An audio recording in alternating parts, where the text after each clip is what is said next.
বরাবর রাজনৈতিক দলগুলো যেমনি ভাবে তার নির্বাচনী কর্মকাণ্ড এবং সফর আনুষ্ঠানিকভাবে শুরু করে সিলেট থেকে, আমরাও সেই ঐতিহ্যের ধারা অব্যাহত রেখে পুণ্যভূমি সিলেট থেকেই আজকের মধ্যে দিয়ে আমাদের আনুষ্ঠানিক নির্বাচনী গণসংযোগ প্রচার প্রচারণা আমরা শুরু করেছি।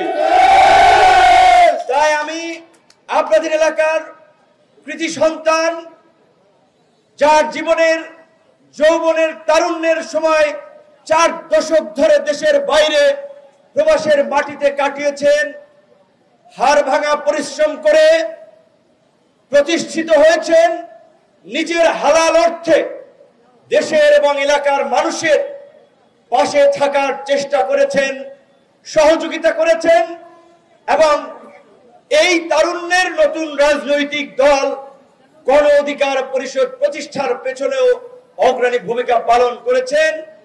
তাই আমরা দলের পক্ষ থেকে আপনাদের এলাকার কৃতি সন্তান অ্যাডভোকেট জাহিদুর রহমান ভাইকে আগামী ত্রয়োদশ সংসদ নির্বাচনে গণ অধিকার পরিষদের ট্রাক মার্কার প্রতীক আনুষ্ঠানিকভাবে তুলে দিয়ে আমরা তাকে এলাকার প্রার্থী ঘোষণা করছি।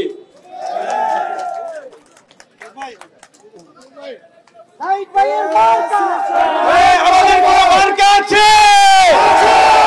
ওই কোনসে মার্কা চড়ছে বলো সংসদে, নির্বাচনে কৃষক বলে, শ্রমিক বলে। প্রিয় বন্ধুগণ, আজকের এই পরিবর্তিত বাংলাদেশের পেছনে যাদের রক্ত ঘাম লেগে আছে, যাদের ত্যাগের ফলে আজকের আমরা এই নতুন বাংলাদেশ পেয়েছি, ৭১-এর মুক্তিযুদ্ধ থেকে শুরু করে ২৪-এর গণ অভ্যুত্থান সহ এদেশের সকল।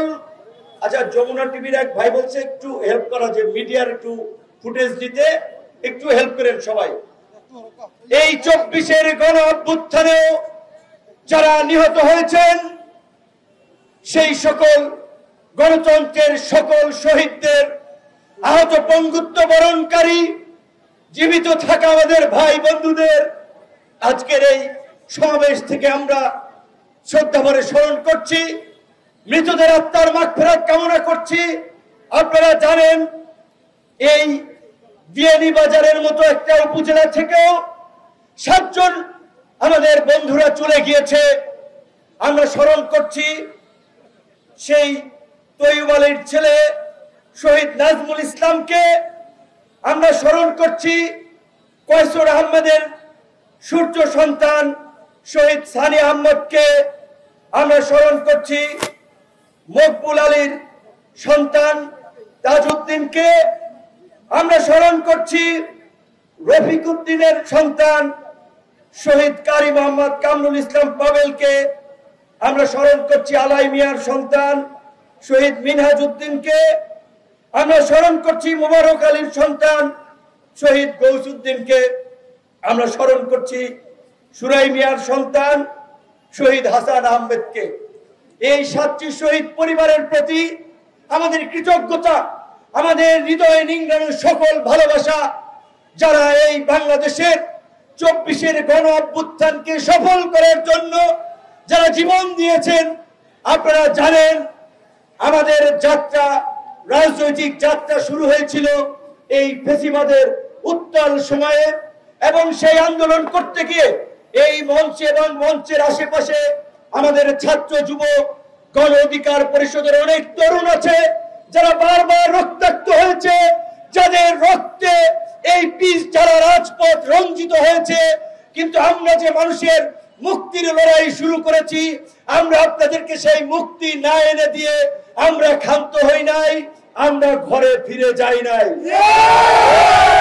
আজ আপনারা মুক্ত স্বাধীন দেশে বাস করছেন, একটা গণতান্ত্রিক সমাজের স্বপ্ন দেখছেন।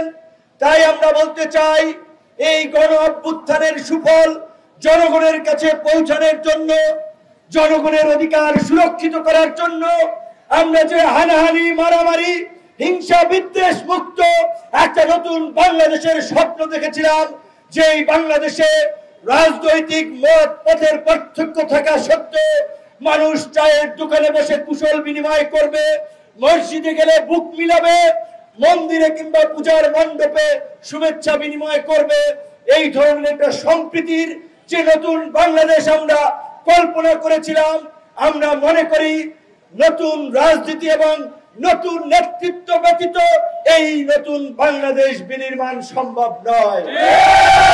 তাই আমরা সারা বাংলাদেশে এই স্বপ্নের বাংলাদেশ বিনির্মাণ করার জন্যই আমরা একেবারে কৃষক, শ্রমিক, মেহনতি মানুষ, জনতার কণ্ঠস্বর, জনগণের জন্য যারা কাজ করতে পারবে সেই সমস্ত মানুষকেই খুঁজে বের করে আগামী নির্বাচনে গণ অধিকার পরিষদের ট্রাক মার্কায় নির্বাচনের সিদ্ধান্ত নিয়েছি।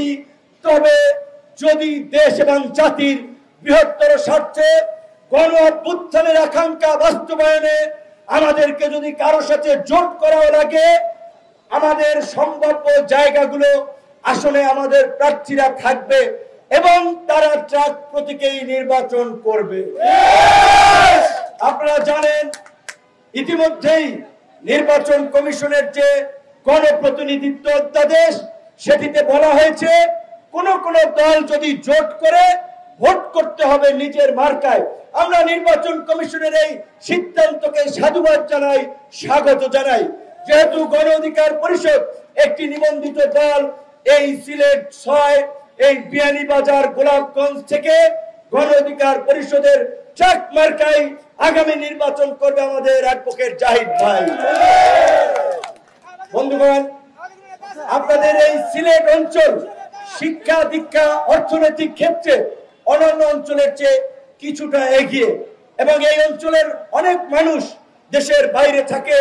দেশের বাইরের যে উন্নত যোগাযোগ ব্যবস্থা, শিক্ষা, স্বাস্থ্য ব্যবস্থা, তাদের মনে চিন্তা হয় আমাদের দেশটাকে কেন আমরা এইভাবে গড়ে তুলতে পারছি না। কারণ যারা এই চিন্তা ভাবনাগুলো করে সংসদে তাদের প্রতিনিধিত্ব থাকে না, তারা এমপি মন্ত্রী হয় না। তাই আমি মনে করি আপনারা যে সুযোগ পেয়েছেন এই বৃহত্তর বিয়ানীবাজার এবং গোলাপগঞ্জের মানুষের জন্য কাজ করার, একজন প্রতিষ্ঠিত প্রবাসী সজ্জন ব্যক্তিত্ব জাহিদ ভাই, তার জন্য আমার অসুস্থ শরীর নিয়েও আমি এখানে এসেছি। কালকেও জানতাম না আপনাদের মাঝে আসতে পারবো কিনা। এসেছি আপনাদের এলাকার ভালোবাসায়, আপনাদের এলাকার একজন সম্মানিত মানুষ, তার আহ্বানে তার প্রতিও কৃতজ্ঞতা জানানোর জন্য। কারণ আমরা তরুণরা যখন আন্দোলন সংগ্রাম করেছি, হয়তো তারা রাজপথে এসে আমাদের পাশে দাঁড়াতে পারে নাই, কিন্তু রাজপথে আন্দোলন করতে গিয়ে এই তরুণরা যখন আহত হয়েছে, রক্ত ঝরেছে, তাদের প্রতি সহানুভূতির হাত বাড়িয়ে দিয়েছে, সহযোগিতা করেছে, আমাদেরকে উৎসাহিত করেছে। তাই আমরা মনে করি আমাদের নৈতিক দায়িত্ব তাদের এই অবদানের কথা আপনাদের সামনে তুলে ধরা। আমরা চাই এদেশের শিক্ষা ক্ষেত্রে একটি উন্নত ব্যবস্থা তৈরি হোক, যার মধ্য দিয়ে আমাদের দেশের তরুণরা উচ্চ শিক্ষা লাভ করবে। আমরা চাই এই দেশের প্রত্যেকটি জেলা উপজেলায় আমাদের যে সরকারি হসপিটালগুলো, সেখানে উন্নত মানের চিকিৎসা সেবা নিশ্চিত করা হোক, যেন সকল মানুষকে চিকিৎসার জন্য ঢাকায় ছুটতে না হয়। আমরা চাই বাংলাদেশের মতো একটি ছোট্ট এবং ঘন বসতিপূর্ণ অধিক জনসংখ্যার দেশে এই দেশের যে যারা উৎপাদনের ভূমিকায় কাজ করে, কৃষক, শ্রমিক, জেলে, তারা ন্যায্য মজুরি পাক।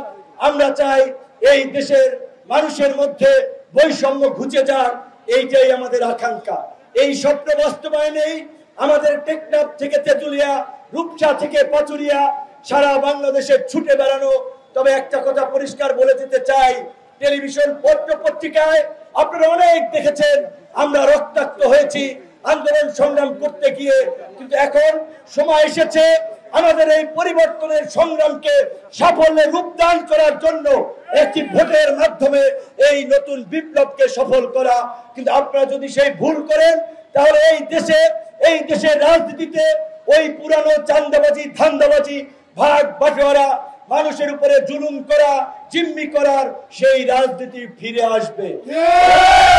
মাগরিবের আজান যেহেতু সন্নিকটে, একটি কথা বলে শেষ করতে চাই। আল্লাহ পাক বলেছেন, দুনিয়াতে যত বালা মুসিবত মানুষের হাতের কামাই। অর্থাৎ আমরা যেমন কর্ম করি তেমন ফল মিলে। আমরা যদি 500-1000 টাকা কারো পেয়ে যদি ভোট তাকে দেই, ওই রকমের প্রার্থী পাবেন। আর যদি এরকম সজ্জন ব্যক্তিদের পাশে দাঁড়ায়, আমি ব্যক্তিগতভাবে বেনিফিটেড না হলেও এই সমাজ উপকৃত হবে, এই দেশ উপকৃত হবে। এবং ইনশাআল্লাহ এইটুকু বলতে পারি, আমাদের দেশব্যাপী আন্তর্জাতিক পরিসরেও আমাদের যে পরিচিতি, আপনাদের এই সন্তান জাহিদ ভাই যদি এই এলাকা থেকে এমপি নির্বাচিত হতে পারে, অন্যান্য দলের নেতৃবৃন্দের চেয়ে আপনাদের এলাকার উন্নয়নে সুযোগ সুবিধা নিশ্চিত করার ক্ষেত্রে অনেক ভূমিকা রাখতে পারবে। অত্যন্ত ভালো মানুষ, তার মঙ্গল কামনা করে, সাফল্য কামনা করে সর্বশেষ আজকের এই জনসভাকে যারা সফল করেছেন, আশপাশে দাঁড়িয়ে আমাদের বক্তব্য শুনছেন, সিলেট বিয়ানীবাজার সহ আশপাশ থেকেও যারা এসেছেন, আপনাদের প্রতি বিনম্র শ্রদ্ধা এবং কৃতজ্ঞতা জানিয়ে আমার বক্তব্য শেষ করছি। আল্লাহ হাফেজ।